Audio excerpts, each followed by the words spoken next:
Hi friends, evening టైంలో మనము everyday ఏదో ఒక స్నాక్ తీసుకుంటాం కదా. దాని కొరకి మనము అటుకుల తాలింపు ఏ విధంగా పెట్టుకోవాలో చూసేద్దామండి. మీరు ఖచ్చితంగా ఇంట్లో ఈ విధంగా ట్రై చేయండి, టేస్ట్గా వస్తుంది. దాని కొరకు మనం ముందుగానే అటుకులను, అదేవిధంగా మిర్చి, వెల్లుల్లి రెబ్బలు, పల్లీలు, పుట్నాలు, శనగపప్పు, జీలకర్ర, ఆవాలు, కరివేపాకు, పొడవుగా కట్ చేసుకున్న ఆనియన్, ఇవి ముందుగానే రెడీ చేసుకొని పెట్టుకుంటే మనకి ఈజీగా తాలింపు వేసుకోవచ్చండి. ఒక కడాయి తీసుకొని కొద్దిగా హీట్ అయిన తర్వాత అందులోకి ఈ అటుకులను వేసుకొని నెమ్మదిగా లో ఫ్లేమ్లో నెమ్మదిగా వీటిని వేపుకోవాలి. ఈ వేపుకోవడం వలన మనకి టేస్ట్గా ఉంటుంది, నోట్లో ఇట్లే కరిగిపోయేలాగా ఉంటుందండి. అదేవిధంగా అదే కడాయిలో 3 టేబుల్ స్పూన్ వరకు మనము ఆయిల్ తీసుకుందామండి. ఇందులోకి మన పోపు దినుసులు, జీలకర్ర, ఆవాలు, అదేవిధంగా శనగపప్పు వేసుకోవాలి. అదేవిధంగా 1 కప్పు వరకు పల్లీలను కూడా వేసుకోవాలి. చిన్నగా కట్ చేసుకున్న మనం మిర్చిని కూడా వేసుకొని వీటిని ఆయిల్లో వేగనివ్వాలి. మనకి మిర్చి చిన్న కట్ చేసుకోవడం వల్ల తినేటప్పుడు మనకి బాగుంటుందండి.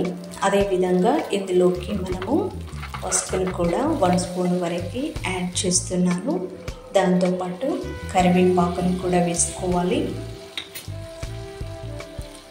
ఇందులోకి మనము కచ్చా పచ్చగా దంచి పెట్టుకున్న వెల్లుల్లి రెబ్బలు కూడా వేసుకొని వీటిని కూడా కలుపుకోవాలి. ఒక్కొక్కటిగా వేసుకోవాలండి, ఒకేసారి కాకుండా మాడనివ్వకుండా మనము ఒక్కొక్కటిగా వేసుకొని నెమ్మదిగా వీటిని వేపుకోవాలి.